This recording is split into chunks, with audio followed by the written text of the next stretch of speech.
여호수아 1장 1절에서 11절 말씀입니다.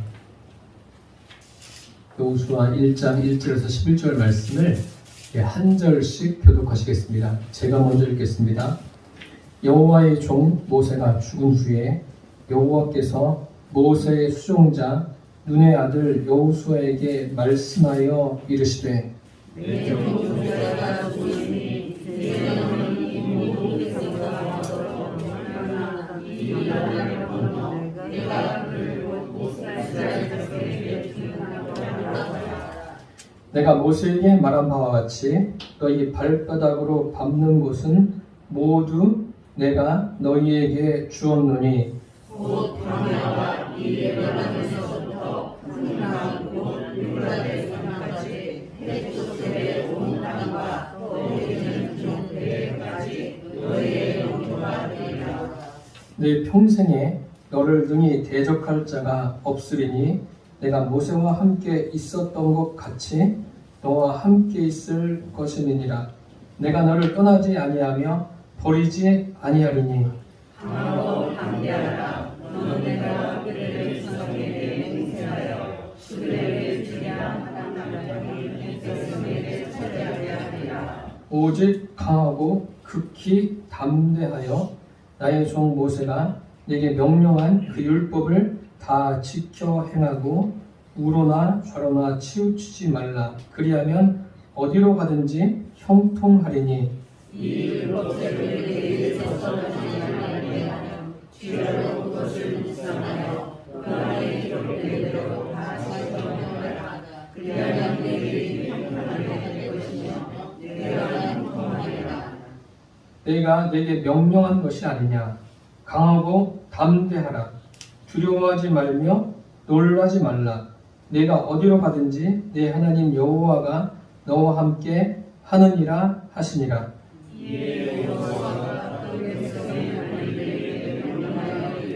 함께 공독하시겠습니다.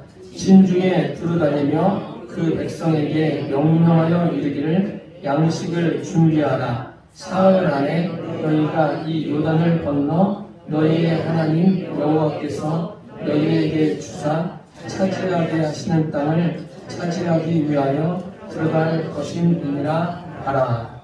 아멘. 오늘 말씀의 제목은 인생은 정복 전쟁입니다. 이러한 제목으로 함께 은혜를 나누겠습니다.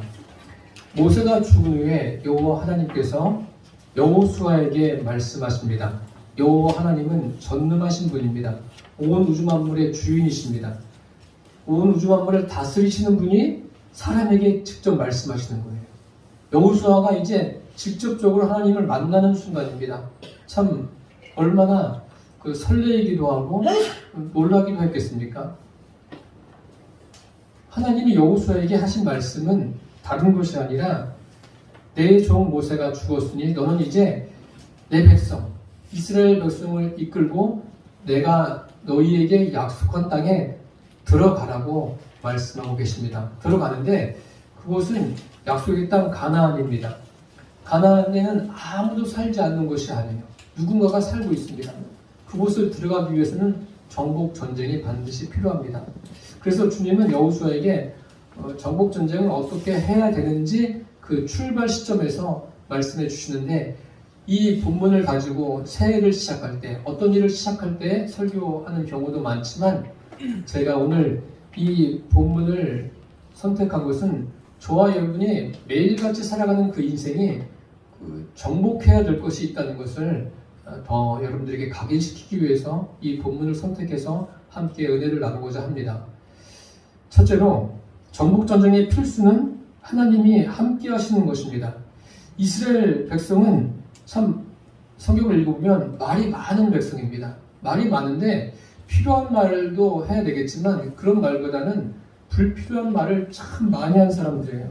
지난주에도 말씀드렸지만 이스라엘 백성들이 출애굽해서 출애굽 1세대가 그 가나안 땅, 약속의 땅에 들어가지 못한 이유가 있다고 말씀드렸습니다. 그것은 그들의 마음이, 그들의 삶이 애굽에 430년 동안 살았던 그 애굽에 고착되었기 때문에 들어가지 못했다라고 말씀을 드렸습니다. 차라리 그것을 다 버리고 하나님의 말씀을 수용했더라면 출애굽 1세대도 지금 2세대와 함께 약속의 땅에 들어갈 수 있었을 것입니다. 참 안타까운 일입니다. 그래서 출애굽 1세대 중에 약속의 땅에 들어간 사람은 그 당시 가데스 바네아에 들어온 사람들, 그 출애굽한 지 2년 정도 됐을 때 나이가 20세 미만인 사람들과 여호수아와 갈렙만 약속의 땅에 들어가게 된 겁니다.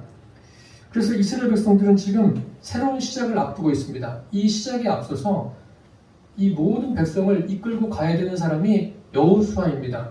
그렇다면 한 나라를 이끄는 것도 쉽지 않고 또 적게는 한 가정의 가장이 돼서 그 가족을 이끌어가는 것도 쉽지 않습니다. 하물며 지금 이스라엘 백성들을 이끌고 가야 되는 여호수아의 입장은 지금 어떠하겠습니까? 굉장히 심적으로 부담이 되는 거예요.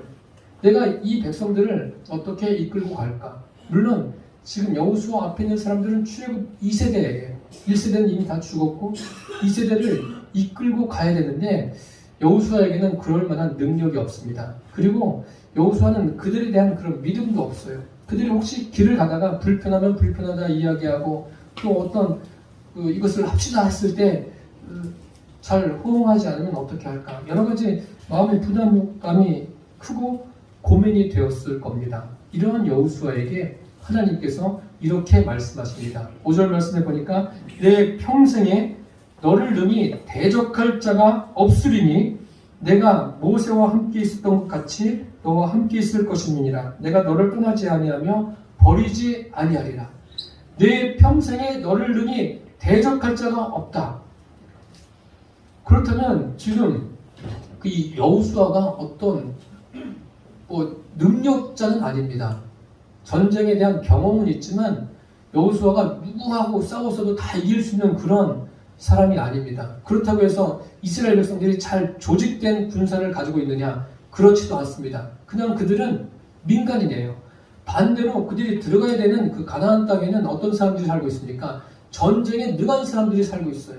어떻게 쓰든지 다른 곳에 땅을 빼앗아서 우리 것으로 만들려고 하는 그런 사람들이 살고 있는 거예요. 그러니 이스라엘 백성과 가나안 땅에 있는 사람들과는 전쟁을 하면 전쟁이 되질 않습니다. 이런 여호수아에게 하나님께서 너를 능히 대적할 자가 없다. 평생에 이렇게 말하고 있습니다. 평생에.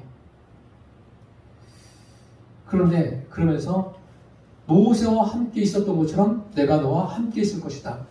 그 하나님이 함께 하신다는 것이 무엇인가를 여호수아는 확실하게 알고 있었습니다. 누구를 통해서요? 모세와 함께 동역하면서 하나님이 모세와 이렇게 함께 하시는구나라는 것을 명확하게 알고 있었어요. 직접 자기도 경험한 겁니다.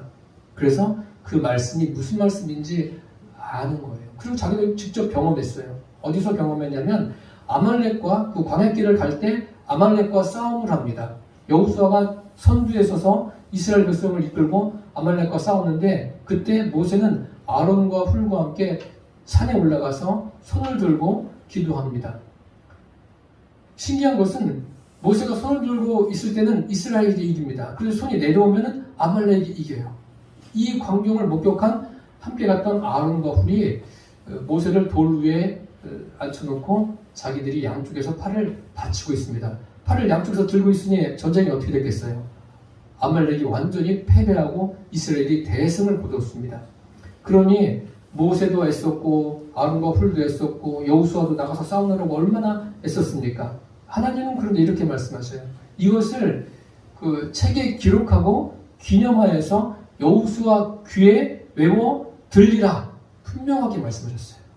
결국 무엇입니까? 모세 너의 공로도 아니고 여호수아의 공로도 아니고 나의 능력으로 아말렉을 물리쳤다는 것을 그들에게 알려주시는 거예요.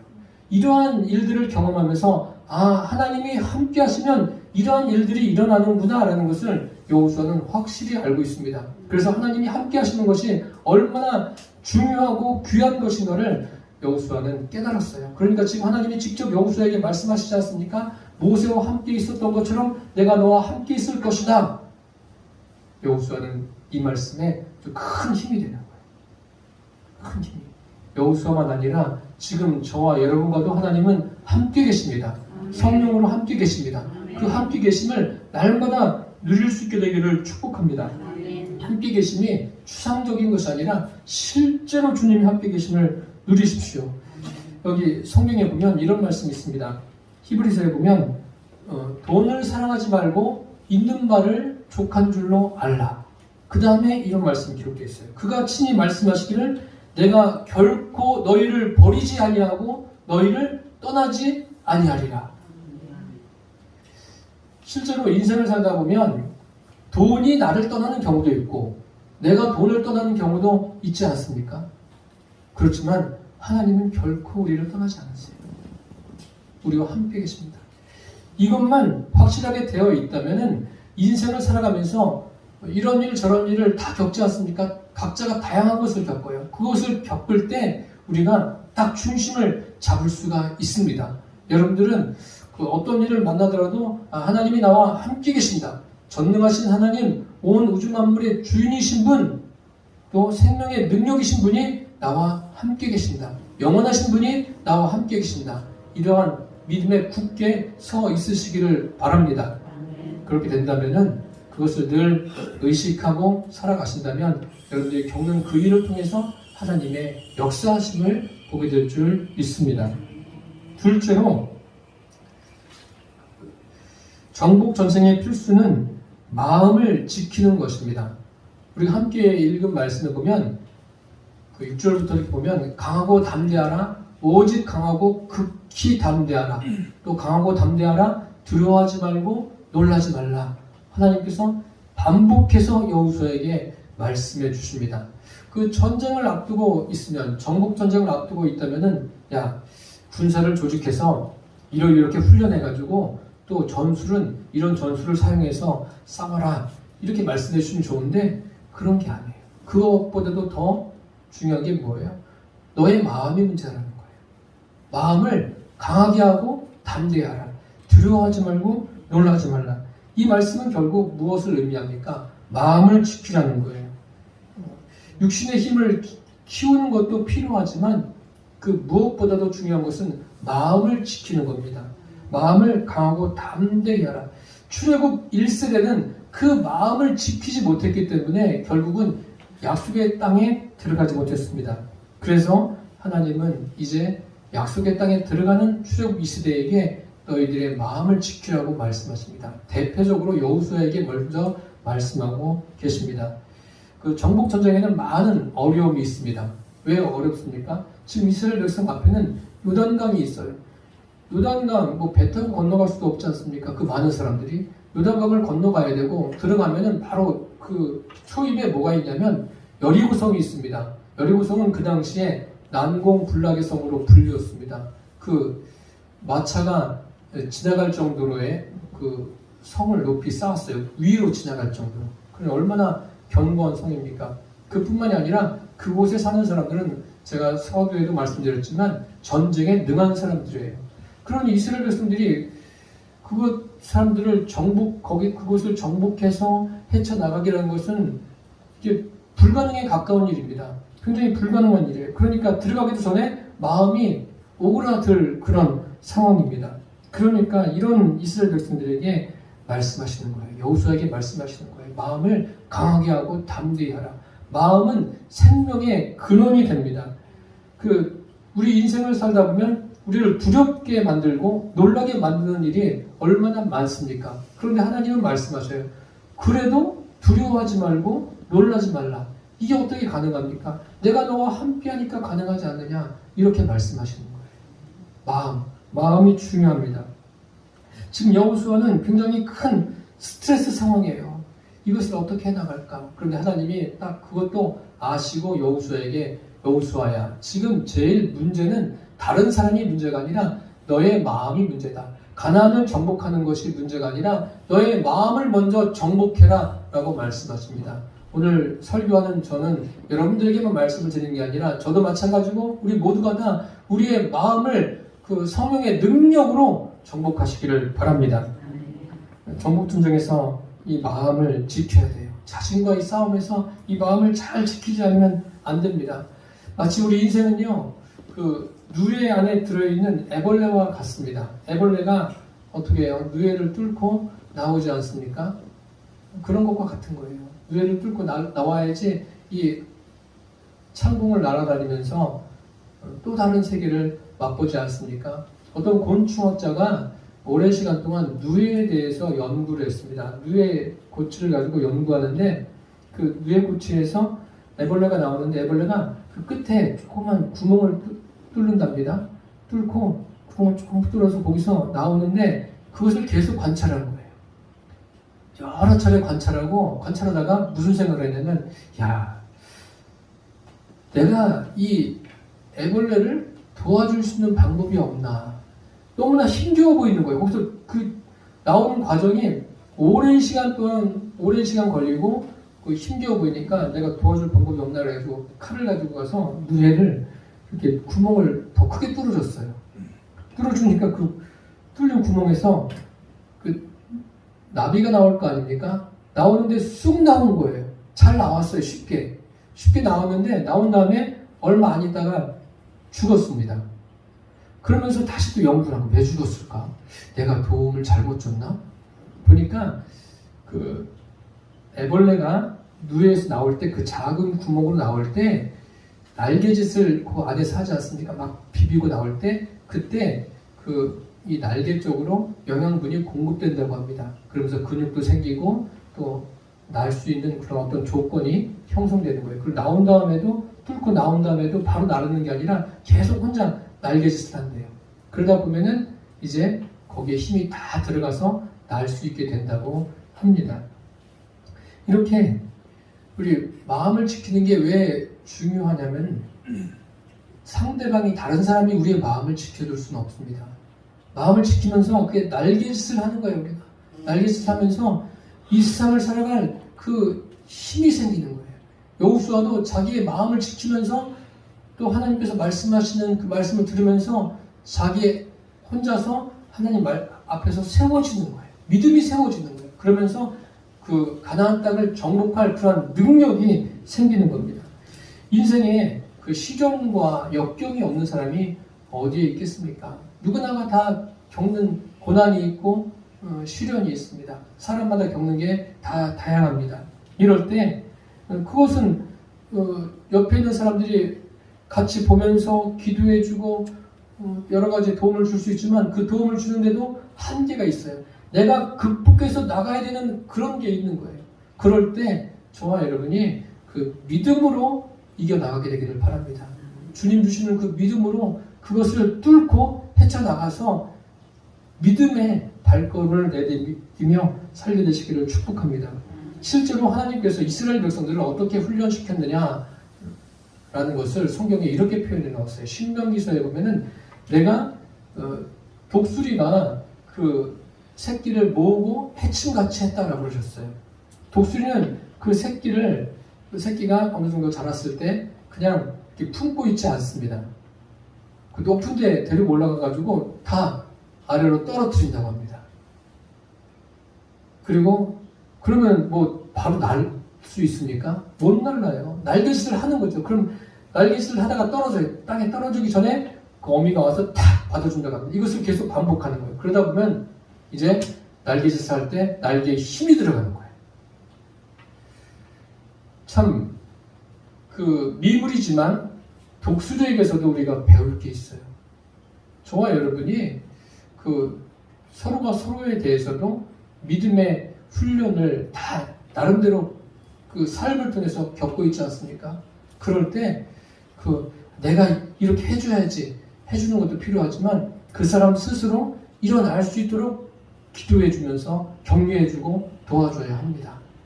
그 여러 가지 고난을 겪을 때 낙심하지 마십시오. 두려워하지 마시고 오늘 이 말씀에 있는 대로 저와 여러분이 이 고난은 다른 것이 아니라 어떠한 고난을 겪든 그것은 자기를 부인하는 과정이 되는 거예요. 시편 기자가 이런 고백을 했습니다. 고난받는 것이 내게 유익이라. 뭐가 유익입니까? 고난을 통해서 자기를 포기하는 법을 배운 거예요. 자기를 부인하는 법을 배운 거예요. 그래서 고난당한 것이 내게 유익이라. 이로 인해서 내가 주의 율례를 배우게 되었습니다. 라고 말하지 않습니까? 고난을 통해서 주님의 그 마음을 알게 되고 주님께서 무엇을 원하시는가 깨달았다는 거예요. 그래서 성경에는 끝까지 견디는 자는 구원을 얻는다 말씀하셨습니다. 사람마다 겪는 일이 다양합니다. 여러분들이 어떤 일을 겪든지 끝까지 여러분들의 그 마음을 지키시기를 축복합니다. 끝으로 정복전쟁의 필수는 말씀대로 이루어짐을 기대하는 것입니다.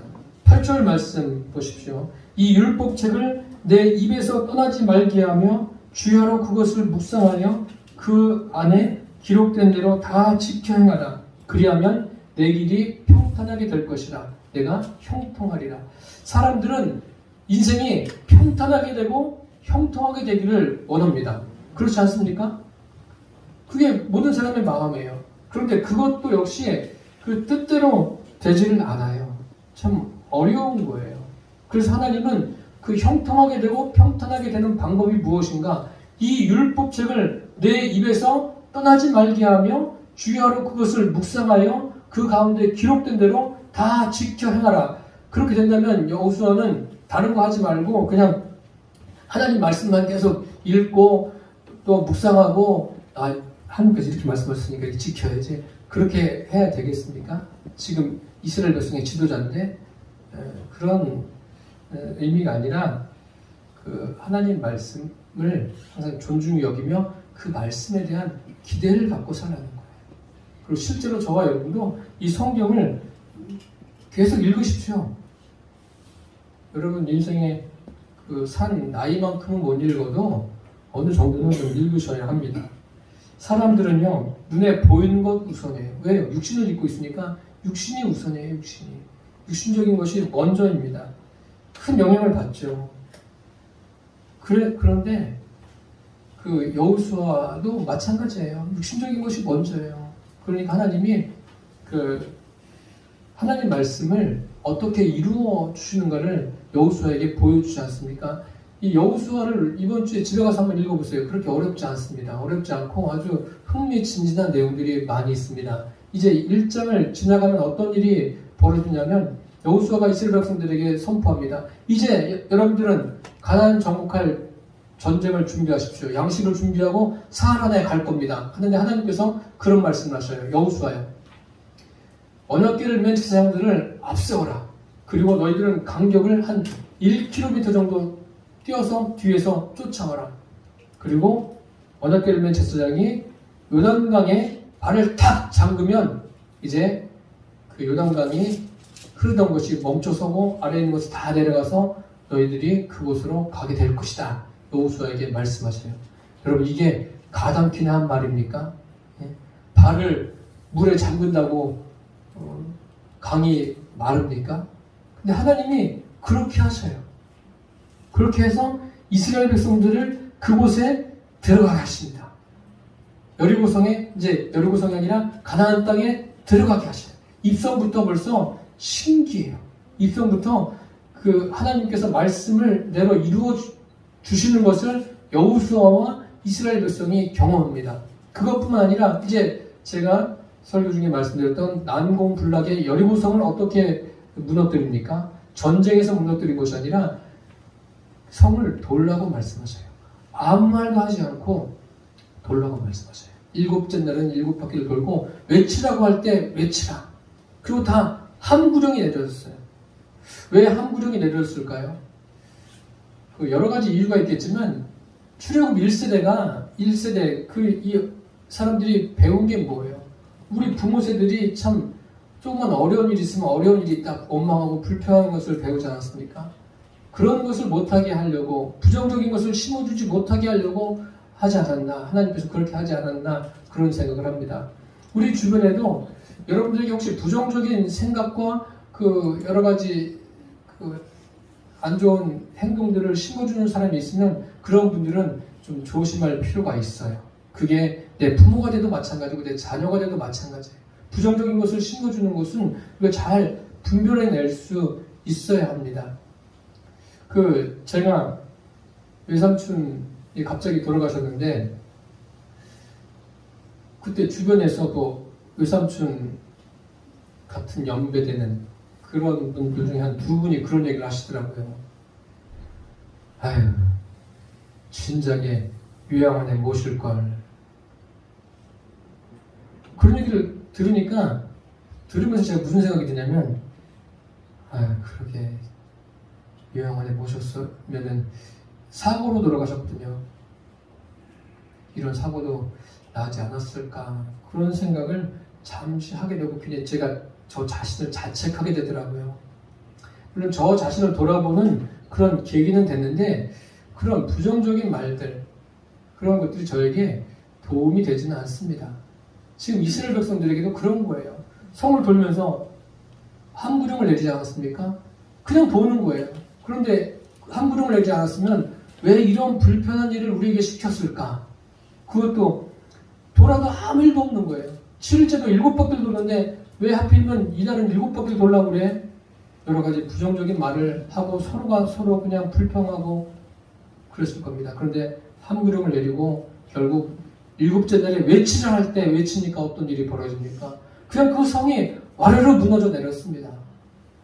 이렇게 하나님께서 말씀으로 어떻게 하시는가를 여호수아에게 실제적으로 구체적으로 보여주셨습니다. 이것은 여호수아만을 위한 것이 아니라 지금 우리를 위한 하나님의 말씀인 줄 믿습니다.